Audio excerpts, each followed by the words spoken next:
Magandang araw po mga ka-farming. Welcome back to our YouTube channel. At doon po sa mga bago sa aming channel, welcome din po. But please share, like, subscribe, and hit the notification bell para ma-update kayo sa aming mga future vlog. Ngayon po, ang pag-uusapan natin ay ang pag-aalaga ng mga fruit-bearing trees from seedlings. Ang ating pong resource person ay ang aking husband, si Sir Tony. Kaya meron lang tayong kukuning history sa kanya. May tatanong tayo.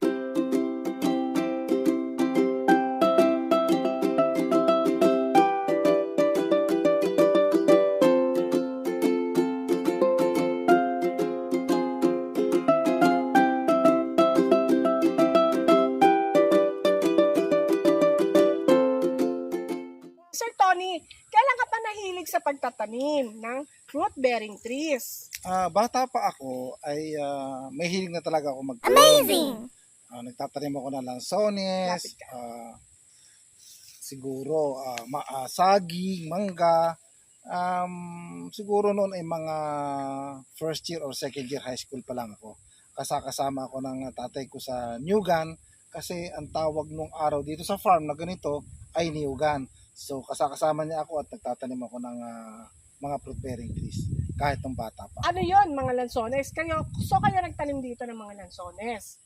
Sa iba pang lupain nyo? Doon sa kabilang Okay. Newgan, sa kabilang farm. So sa inyo magkakapatid, alin po sila, siya lang mahilig sa farm. Kaya nandito kami ngayon nakatira sa farm. Pero ang hilig mo talaga, fruit-bearing trees, di ka mahilig sa ornamental. Kasi Hindi, may mga hindi. lalaking mahilig sa ornamental, meron kang pinsan na mahilig sa mga ornamental plants. Hindi ako mahilig. Ang hilig ko talaga yung mga, yan nga, yung mga Fruit-bearing. suha, rambutan. Ang ating una ngayong fruit-bearing plants na pag-aaralan ay ang mangustin. Sir, ilang buwan na yung mangustin? 4 months na. Oo, 4 months na. So, dalawa yan, di ba? Yung isa nandun. Pero ito, pangalawa mo na itong tanim, di ba? Hindi Oo. nagtuloy yung una. Bakit?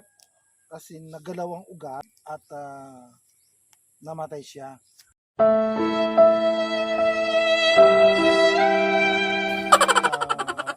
Ang mga ano kasi ang mga plants nai-stress din. So pag nagagalaw yung ugat nila, mahihirapan tayong buhayin siya. So yun nga, ito yung kapalit. Yung una namin itinanim ay namatay. So, ipinatanim mo yon.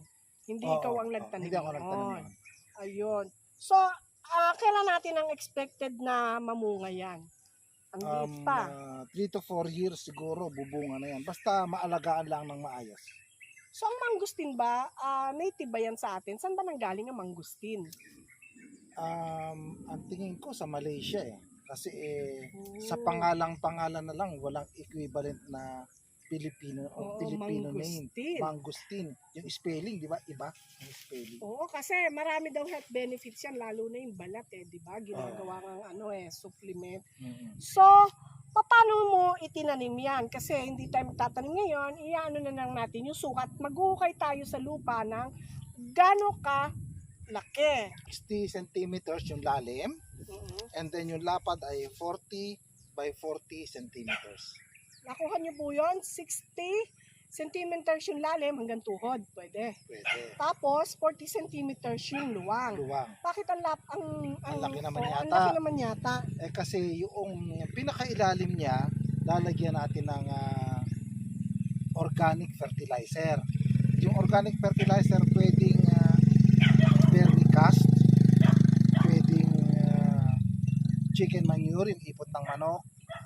On our case, ang ginagamit natin ay pinatuyong dumi ng baboy. Yun. So, paano yon? Pag naghukay ka, bago mo So pag na-reach mo na yung yung depth, yung 60 centimeters, lalagyan mo siya ng sa ilalim ng dumi ng baboy. Walang sinasabi kung gaano karami, mas marami mas magaling. Kasi kung ang ilalagay mo ay yung vermicast, medyo mahal 'yon. Kaya ang aming nilalagay dumi ng baboy or ipot ng manok, dinadamihan na namin yung paglalagay. So, pagkatapos mong malagyan niya ng dumi ng baboy, lalagyan mo ng lupa. Tatabunan mo siya ng lupa. And then, lalagyan mo siya ng fertilizer, yung synthetic fertilizer na, yung complete NPK kung tawagin.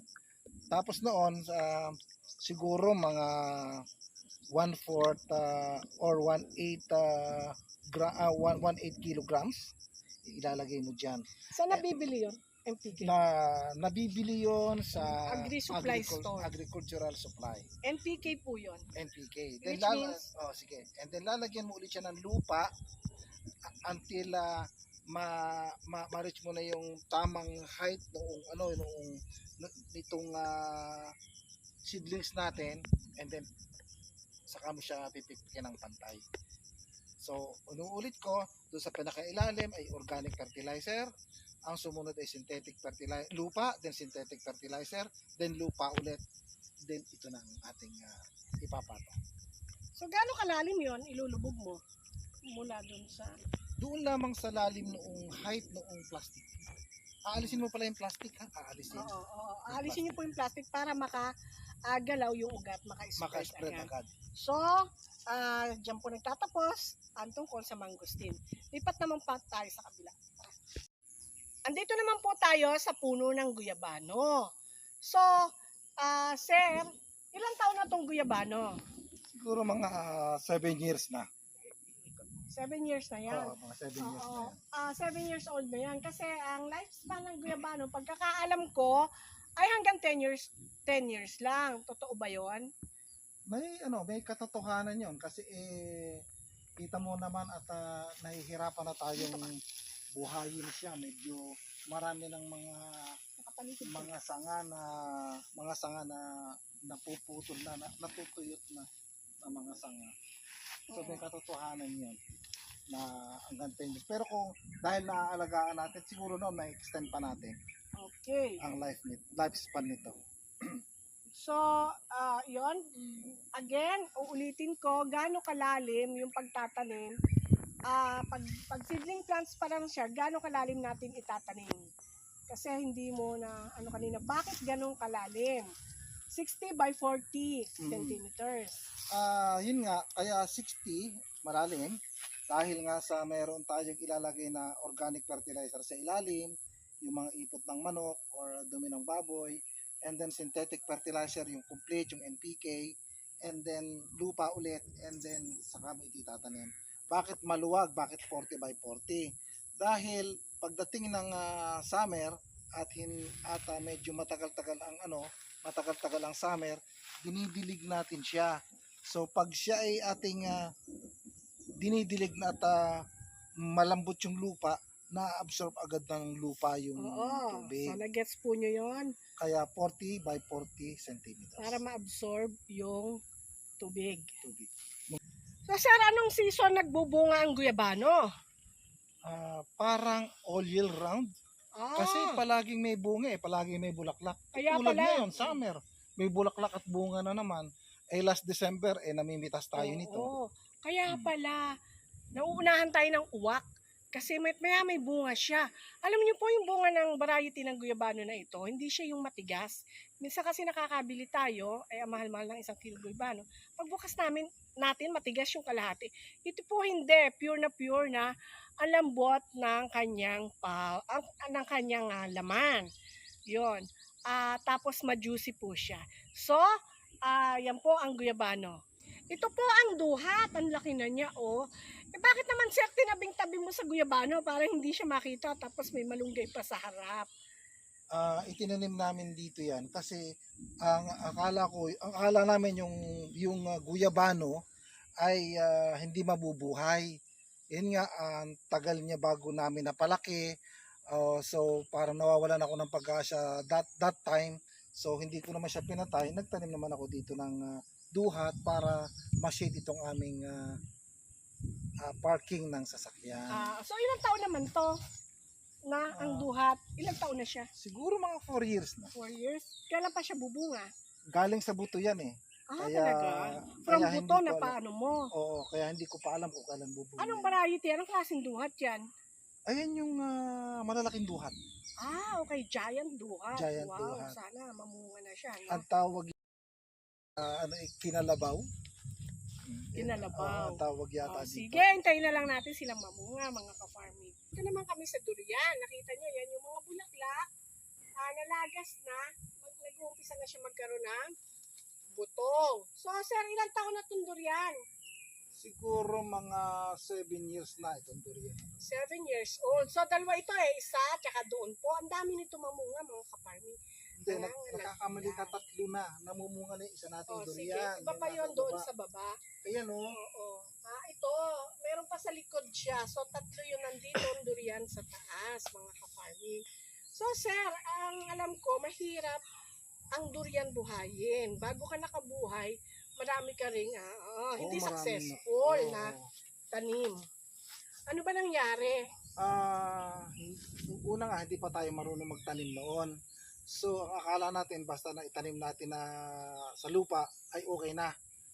Ay hindi pala. So, nalaman ko na ang durian pala ay madaling matuyo. Pag naaarawan, yung direct sunlight, ay madali siyang mamatay. So, ang ginawa natin, kung natatandaan mo nung araw, puro saging yan. Kaya ako nagtanim ng saging dahil sa durian, nang para malamigan ang durian. Ngayong malalaki na yung durian, pinatay na natin yung mga saging. So, hanggang ilang years yung saging na yon? Parang yun ang shade nila. Hanggang ilang years silang nandyan?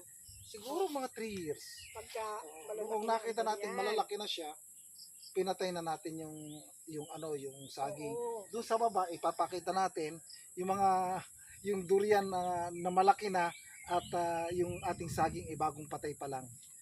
Okay, sir. Anong variety ng durian to? Ito yung puyat variety. Ito Puyat. yung sinasabi nilang malinamnam, pero malinamnam nga. Yung nasa kabila doon, Sa taas. iikot mo na lang mamaya, ay yun yung ordinary durian, kung tawagin nila. Yung nasa baba na yan, Ayun. puti ang bunga. Puti ang bunga. O puti ang loob. Puti ang loob, Ito, dilaw. dilaw. Pero, pare-pareho lang sila ng lasa. Malinamnam itong dalawang. Malinamnam. So, ayan po, pinakita namin ang durian. Pupunta naman tayo sa kabila. Yan po yung durian na sinasabi namin na napurel, pero buti na buhay. Oh. Ang kasabayan niya, Ito yung kasabay niya na ikinanin ko. Pinakita mo yung pinakita ko kaninang durian na maliit, at saka ito kasi naalagaan ko agad. Kita mo, lagi meron siyang mga dumi ng baboy. Close up mo ha. Ayan, yung mga dumi ng baboy yan. Ay akin nilalagyan palagi ng dumi ng baboy. Ayun naman yung aking ito yung aking mangga, yung apple mango. Yan. Inaalagaan ko rin yan. Inilagay ko dyan siguro mga 1 year ago. Nilagay ko dyan.